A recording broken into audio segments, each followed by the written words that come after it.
اللہ اللہ اللہ اللہ کہ کچی عمر کے بچے اپنے جذبات سے فیصلہ کرتے ہیں اور ان کی نظر کے اندر صرف ایک دو چیز دیکھنے کی ہوتی ہے جس سے وہ فیصلہ کرتے ہیں، لیکن کہنہ مشق اور گرم سرد چشیدہ والدین اس بات کو جانتے ہیں کہ ہماری اولاد کی ترجیحات کیا ہیں اور جو ہے وہ ازدواجی زندگی کیسے خوبصورت گزرتی ہے۔ اس لیے وہ جو فیصلے کرتے ہیں وہ فیصلے جو ہے وہ بہت اچھے ہوتے ہیں۔ کبھی ایسا ہوتا ہے کہ اولادوں کو اللہ تعالیٰ فہم، فراست اور عقل و خرد کی فراوانیاں نصیب کر دیتا ہے اور والدین واقعتاً فہم اور سمجھ میں اس مقام پہ نہیں ہوتے، تو سعادت مند اولادیں اس وقت بھی اپنے والدین کو شامل کرتی ہیں اور ان کے فیصلے اچھے بھی ہوتے ہیں۔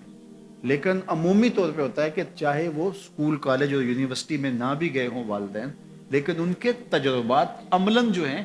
وہ زیادہ ہوتے ہیں۔ اسی لیے فرمایا گیا سید عائشہ رضی اللہ تعالیٰ عنہ سے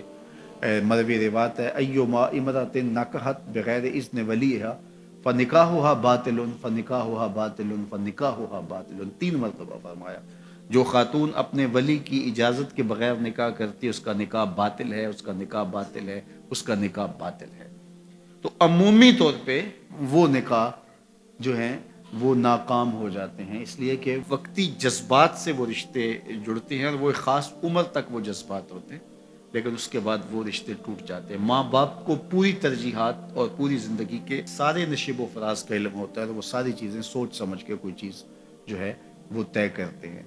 اس میں بعض کا ایسا بھی ہوتا ہے کہ والدین بچوں کی ترجیحات دیکھے بغیر اپنی خواہش کو مقدم کر لیتے ہیں، تو یہ چیز بھی تناؤ کا سبب اور طلاق کی نوبت تک پہنچا دیتی ہے۔ یعنی بعض کا ماں باپ کو ضد ہوتی ہے کہ میں اپنے رشتہ داروں میں ہی اپنے بچے کا نکاح کرنا ہے اور وہ بیٹی جو ہے اس کا مزاج نہیں جڑ رہا ہوتا، تو یہ خواہش اچھی ہے، لیکن اگر ان کی زندگی تلخ ہوگی تو اپنی خواہش کو اولاد کے لیے قربان کرنا ہوگا۔ بہرحال جو بھی ذرائع ہیں طلاق کے، جو بھی اسباب ہیں، محرکات ہیں، نتیجہ اگر طلاق تک پہنچ جائے، مرد کو پھر بھی اس کی مردانگی روک رہی ہوتی ہے اور عورت بلا جھجک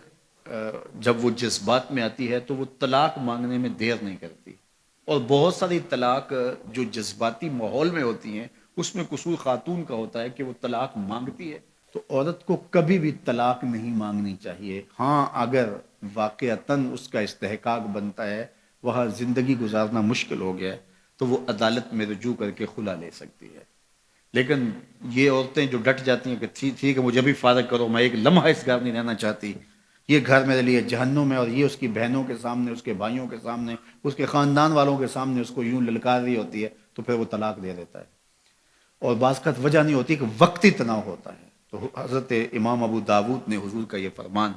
لکھا ہے کہ آقا کریم نے فرمایا کہ جو خاتون بغیر عذر کے اپنے شوہر سے طلاق مانگتی ہے وہ جنت کی خوشبو بھی نہیں پائے گی، اور جنت کی خوشبو 500 سال کی مسافت سے آنا شروع ہو جائے گی۔ تو جو بغیر عذر کے اپنے شوہر سے طلاق مانگتی ہے، تو یہ بات ذہن میں رکھیے گا کہ عورت نہیں چاہتی کہ یہ اس کے وقتی جذبات ہوتے ہیں، وہ یہی چاہتی ہے کہ میں سرخ جوڑے میں اس گھر میں آئی ہوں تو سفید کفن میں واپس لوٹوں اس گھر میں۔ اور عورت کی آرزو ہوتی ہے کہ میرا شوہر جو ہے وہ مجھ کو جو ہے وہ خود اپنے ہاتھوں سے جو ہے وہ لاحد میں اتارے۔ میرے حضور صلی اللہ علیہ وسلم نے عورت کے اس جذبات کا لحاظ کرتے ہوئے ایک دن سیدہ عائشہ سے کہا کہ عائشہ اگر تو انتقال کر جائے میں تجھے خود کفن دوں، خود لاحد میں اتاروں۔ تو حضرت عائشہ رضی اللہ تعالیٰ عنہ کی چشمان اقدس سے آنسو آ گئے کہ یہ اگر ہو تو میرے لیے سے بڑا کیا احساس ہے کہ میرا شوہر میرا خود جنازہ پڑھے اور خود مجھے کفن دے اور خود مجھے لاحد میں اتارے۔ تو گھر ٹوٹنے سے بچیں، اور میاں بیوی کا جس طرح یہ دنیا میں رشتہ ہے تو یہ رشتہ